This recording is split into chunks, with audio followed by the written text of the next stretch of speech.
Hey guys, Aaron and I here, and you are watching the Friday Vidcast. Today, we're going to talk about burnout. This will probably be the majority of the Vidcast. Kind of moving away from structure for a little bit, because I feel like it might be just, doing the side of the week, doing those things are cool, but I just kind of am feeling the need more lately just to speak what's on the mind, talk about that, and hopefully it benefits, and we may go back to that. I just like keeping it open-ended. So, I want to talk about burnout, and I think I've talked about this a lot lately, and I think it's because I'm feeling a little toasty myself, and I'm thinking about, there's ways to avoid burnout. We try to do more of what we like, we take time away from the computer, we've talked about all these things before, whether in articles or on previous videos on This Is Aaron's Life, and sometimes you really can't avoid burnout. I don't really think there is a way to avoid it. You just have to deal with it. You have to accept that it's going to be there. And what I think is helpful, and what I'm realizing is actually just a few minutes ago, I just finished a conversation with my wife, Amanda I268 on Twitter, and we were talking about, what do you do?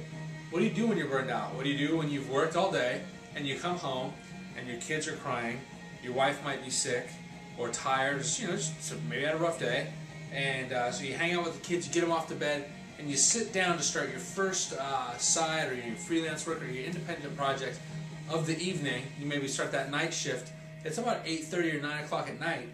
Your head feels like it's going to explode, and you got to get stuff done. What do you do? I would say, if time allows, get out from behind that computer and go to bed. Did that a few days ago, and it helped me a little bit.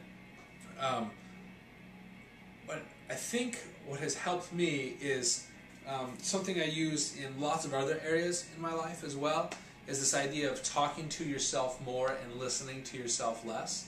And so what I do is alright, I can't change the fact that, man, rough day, but I got deadlines I got to meet. I've taken this independent work, I've got to get it done, I've got to keep people happy, keep things, they've paid, I want to make sure they get exactly what they've asked for.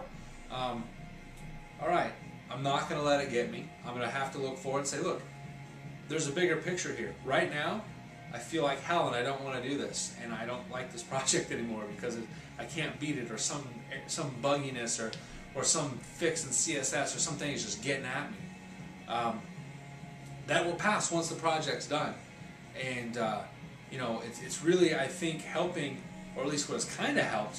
When you're burned out, you're burned out. You don't need more of like, oh, it's going to get better, do you feel better? That's just, sometimes you just don't want to hear that crap.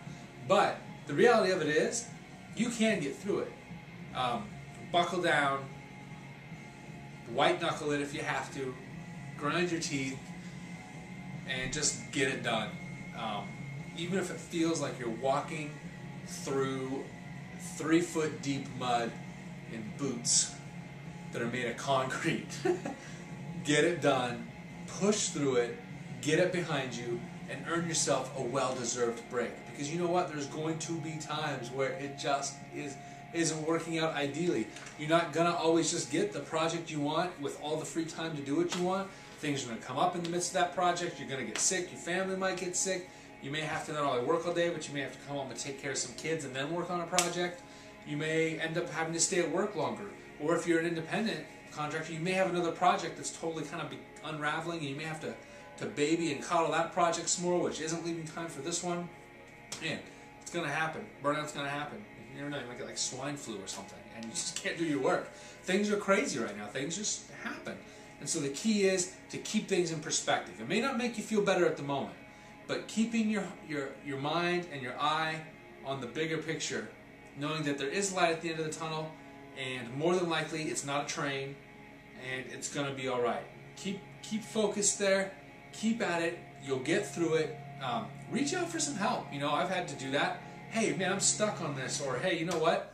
I need some help on this project. What did you do when you were in this situation? And, reaching out for that kind of help. And, hey, man, if your budget allows, hey, you know what? I've got these elements I'm working on. Would you be down if I paid you to work on some of these elements for me to help me out and get this done? There's a ton of different things you can try to do. Do they always work? No. Are they always right for the situation? Maybe, maybe not. The key, though, is not to give up on finding that end solution and not allowing it to defeat you. Just don't be defeated. Whatever you do, don't be defeated. That's the worst thing you can do. And I'm telling you that from my own personal experience, because I allow myself to get defeated more times than not. To let everything in front of me cloud my vision of what I can accomplish if I just freaking stick it out. To bring it back to another baseball analogy for the second time in a row, Dodgers down by a run against the Cardinals, who've owned them all year, 2 outs. I was nervous. I was sick to my stomach. I know I shouldn't care that much about it, but they're down to 2 outs. They got a guy at the plate with 2 strikes. One more strike, the game's over. And they get beaten by the guys who've been beating them all year. What happens? Base hit. The guy, oh man, doesn't just run. He keeps his head up. He keeps his eye on what's going on. The guy in the outfield drops the ball. He goes to second. The next guy stays in there. The Dodgers could have easily given up. They just keep battling and looking towards what their end goal is, which is to win. They end up rallying with 2 outs, coming back and winning the game. Awesome, right? That's why you watch sports, is for exciting games like that, whether they're your favorite team or not. But in reality, it may not always work out. We may not always get that winning run. But here's the deal: like, when it's coming down on you and you feel like you're overwhelmed with projects, you can't look at what's right in front of you past knowing what you got to do to get done. You can't let it defeat you. You've got to look past it. You've got to look at what's going on and what your end game is and your end goal is, and you've just got to kick and scream until you get there sometimes, because it just ain't easy. And sometimes, you know what, we get fortunate, we get those projects, and they're just, you don't get as burnt out on them, and they go pretty smooth, and things go okay, and there's not as many hiccups in the midst of getting it done. But I'm telling you guys from personal experience, don't let it defeat you. And I don't want to sound like a cheerleader who's just like naive about this, but really, like, I've been dealing with some pretty tough projects and a lot of other tough situations in life right now outside of work that could very easily, I know if I'm not careful, these things are going to get me down. They're going to pull me under. And so I'm telling you, keep your head up, keep fighting it, reach out for help, talk to some other designers. You know what I've realized is sometimes just talking to people like, hey man, dude, this project's just really getting me down.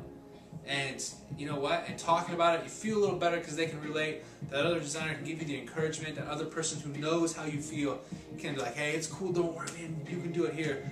You know, if it's somewhere local, hey, let me buy you a coffee or a beer. Let's go just chill out and talk about that. You feel better. I'm telling you, don't be defeated. It's not worth it. You feel so much better when you come through the project, even if it was a gnarly, brutal project that just friggin' smashed your face, but you got it done. Man, you got it done, and it's behind you, and you overcome something that was really hard. Often at times I realize that I want everything to be so easy. Oh, I want clients to love every first few pieces I give them for revision. I want the project to go smooth. I don't want Internet Explorer to jack up my projects. I want all my scripts to work. I want everything to look great in every browser. And then I get all pissy if it doesn't. And I'm thinking, like, do I just not like the work? Or do I like to, like, it's going to happen. We've got to work through. Anyone can be a great designer and a good developer when everything comes to them really easy. When it doesn't come easy, that's when we show what we're made of and we push through it. So that's the Friday Vidcast for this week. I hope you guys dig it. I hope that you can be encouraged to know that everybody deals with those crappy projects sometimes. And it's not even that the projects are even that bad. Maybe there's other situations in life where things are frustrating, or you're just exhausted, maybe feeling under the weather. We all deal with that. Pull through. I'm pulling for you if that means anything. Have a great weekend, and we'll see you next week.